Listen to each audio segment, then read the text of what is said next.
Hello YouTube, this is Morgan Airspeed Prime here with my next Avatar The Last Airbender comic review. I'm going to be reviewing the Avatar The Last Airbender Free Comic Book Day issue. It's called Shells. Obviously Free Comic Book Day is today, May the 3rd, so make sure that you get down to your local comic book store today.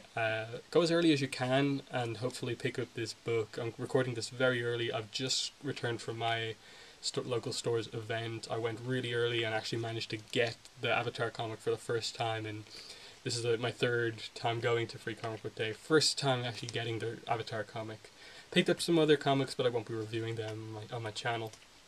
I'll talk about my actual story experience with Free Comic Book Day on the podcast tomorrow, where we'll also be reviewing this book. So you'll hear myself and also some other Avatar fans talking about this book. But for now, you're going to get my general thoughts on this book overall. So yeah, this is the Avatar, the Dark Horse Gold. I think that's what they call it. Dark Horse Gold free comic. One of the bigger ones this year. And Avatar has the cover, and there's also a Hellboy story and a Juice Squeezer story, which I won't be reviewing here. I probably won't even read them. I just really want to get the physical copy of this Avatar story. Creative team is Jean Luen Yang on writing duties, as he has been for the last few years.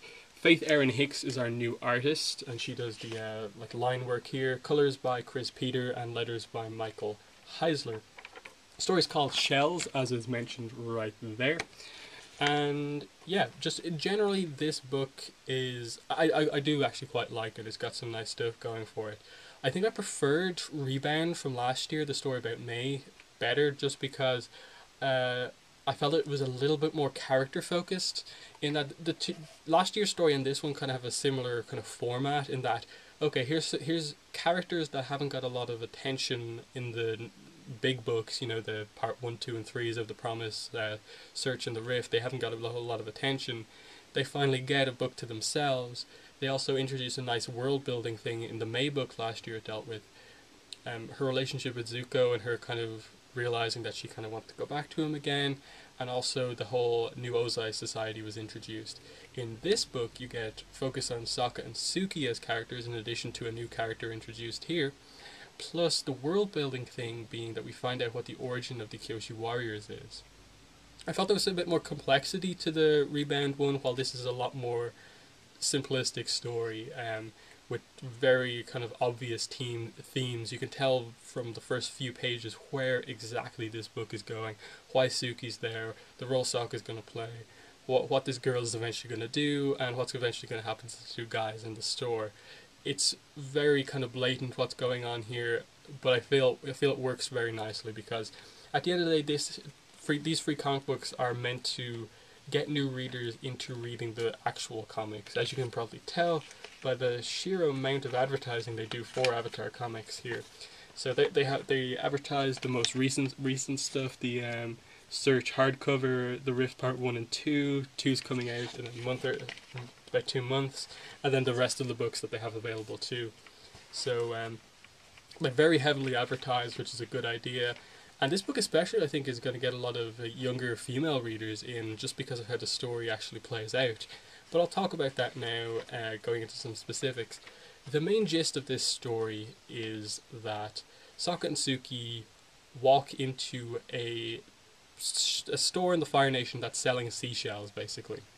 And Sokka wants to be a collector, and Sookie's kind of interested, but not as interested as Sokka is. The two guys that own the store are clearly super into seashells and know their stuff, and they're like, okay, Sokka's getting into seashells, that's cool. But then they kind of look down a little bit on Sookie, who's not really as interested. Then this new character, Giya, Giya, or I'm not really sure how to pronounce the name, she walks in, and she actually knows more about seashells than the owners do, yet they give her no respect because they think she's just a fake collector. And it really just heavily deals with that issue, you know, like girls being fake collectors. I suppose one of the big issues in comic kind of communities is just, you know, the fake geek girl, and that's been a big thing that's kind of silly online. And it deals with that really well, just in terms of, you know, like, it doesn't matter what your gender is, you can be a collector if you want, it's all up to you, not what other people think. And it does deal with that. It's a little bit blatant how it deals with it, but it works nicely. It's not to the point where it's bashing you over the head with it. You know, girls can be collectors too. It's not that like girl power style thing, but it still gets the kind of theme across, and so I think it's going to work nicely for getting more female readers into Avatar comics. Um, and from there, you know, Sookie steps in to help this girl who's getting a bit of abuse from the shopkeepers over them thinking she's not a real collector like they are. And, you know, you can see that the two shopkeepers are also a little bit sexist as well, in addition to just their thoughts on female collectors. So Sookie steps in, asks them to just give this girl more respect as a customer. Um, and then the manager orders her to be thrown out, and they get a bit physical with Sookie, and she fights them off, basically. She shows that she can now use chi blocking, which I'll talk about more later on. All while Sokka's just in the background going, you know, I'm here if you need me, you know. I told you guys not to mess with her, she was going to kick you. But, yeah, and then after that they go out of the store to find the girl who's kind of run off, kind of upset. And she that's when they reveal to her, you know, Suki's a Kyoshi warrior, and this girl really looks up to Sookie as, you know, someone that she wishes she could be. She wishes she could be as, you know, confident, as powerful, as strong as Sookie is. And that's when Sokka comes up with the idea of, you know, Sookie could teach you some moves, but she says that she's quite shy. And then this is when Sookie gets her to kind of join this kind of training session by telling her the origin of the Kyoshi warriors and, you know, why they represent so much to her and stuff like that. And the story of that is basically that. Let me get here. Basically, she says that I come from a place called Kyoshi Island long ago, before it was even known as Kyoshi Island, which is obviously Chin Village, and that's the whole Avatar Day thing of when Kyoshi separated that kind of peninsula from Chin Village to become Kyoshi Island. There was a seaside marketplace much like this one. A lot of jerks hung out there. Every so often Avatar Kyoshi herself would visit. If a jerk stepped out of line, she'd take care of it, and then she'd offer to teach the women how to defend themselves. And basically the origin of the Kyoshi warriors is that they just grew up as basically being fisherwomen, weavers, homemakers, who began to be taught by Avatar Kyoshi, and then they gradually grew into being the Kyoshi warriors as we know them, with the face paint, the fans, and all this other sort of stuff. And Sookie just ends by saying, you know, like, you can learn to be as strong as this, like I am, just like all those people did when the Kyoshi warriors were formed. And she still says she's too shy, and they think that she's not going to go through with it, but she just says that she wants to do it with other people, and so she brings some of her friends along who are kind of similar like her to teach. And you just end the book with the final panel of Sookie in her full Kyoshi warrior getup, teaching everyone, including Sokka joining in on the session, how to do some moves, and that, you know, our technique is more than just strength. It's about understanding your opponent's force and using it against them. Chins up, girls, you must learn to look your opponent straight in the eye. So it deals with, you know, confidence and stuff like that. It's very obvious what the book is doing, but it is very good because you do get a little bit on how the Sokka Sookie relationship is, you know, that just in terms of, you know, he completely understands that she can look after herself and doesn't really try to get involved in the fight. You just have the moment where the firebender attacks her, and she just he's like running at her with fire, and Sokka's just like, need any help? And she just kisses him on the cheek and says, no thanks for asking though. And she just instantly deals with that. And you said Sokka making jokes in the background. He's not like heavily a part of this book, but he plays the role, I think, well, of just that character who's gone through this kind of journey in a way already from Warriors of Kyoshi, where he's learned like not to be sexist. He's learned to like respect Sookie and just women in general as fighters and stuff like that. And you could tell that's the role he's completely playing in the background without just saying it, that he knows that this guy is going to get beaten up by Sookie, kind of much like he did when he was really confident going into the women's dojo in the Warriors of Kyoshi episode. And that's what he plays here.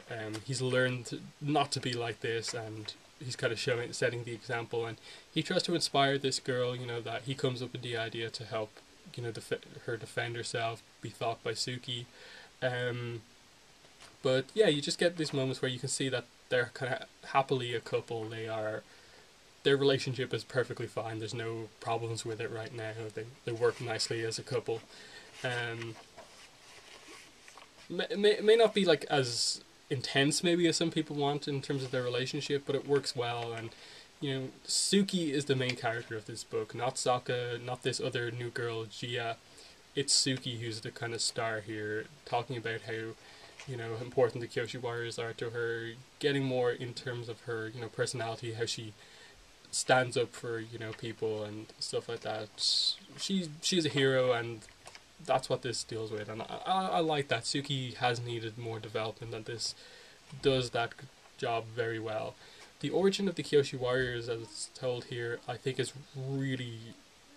probably the best part of this book, because it means that this story isn't just about this theme of teaching this girl to have more confidence. It actually develops some world building stuff. It has valid implications on stuff that we know about the Avatar world before. Where did the Kyoshi warriors come from? And it's told right here that Avatar Kyoshi is kind of much like Sookie in this book, in that she sees people kind of getting abused by these kind of jerks and steps in, dealt with it, and then offered to help these women, fend for themselves. And that's how the Kyoshi warriors kind of came from, and that's their origins. And they developed from just being just people that you would help train to actually being a full-on fighting force. And that's it's very simple but nice story, in that it's the complete opposite of how Kyoshi formed the Dai Li, for instance. That was very like official, I'm going to teach these people, this is a job you're going to have, while this was more natural. She just stepped in to help some women, and then they gradually formed into this amazing fighting force. And you can see the difference in how they turned out. The Kyoshi warriors are a force for good, while the Dai Li have really lost their goals. They don't reference the Dai Li at all here, or that whole issue with Kyoshi, but it's just very nicely done. Gia as a character is fine.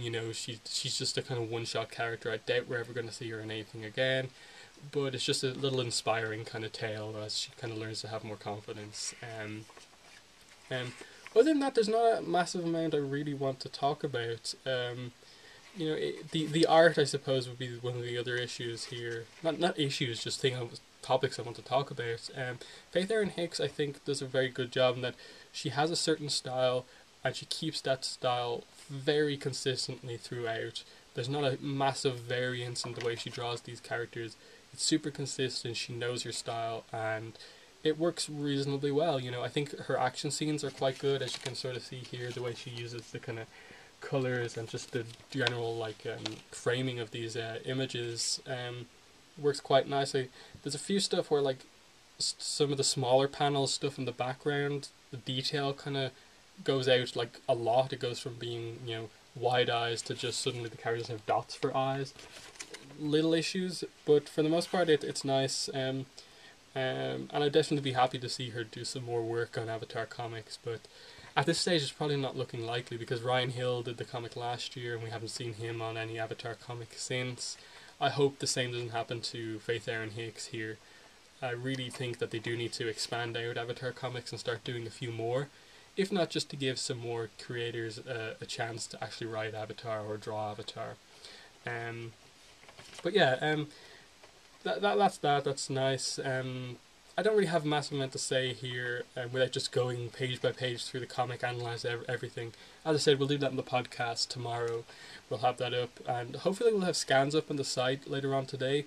But I'm not sure. I'll have a written review up on the site as well, which I'll probably link in the description here. But yeah, good comic. It's not gonna blow you away. It is a free comic, and it's just 1/3 of a book. It's 10 pages long. It does what it needs to do, and it does what it needs to do well. I say don't go out of your way to get this book in terms of paying eBay prices or anything like that.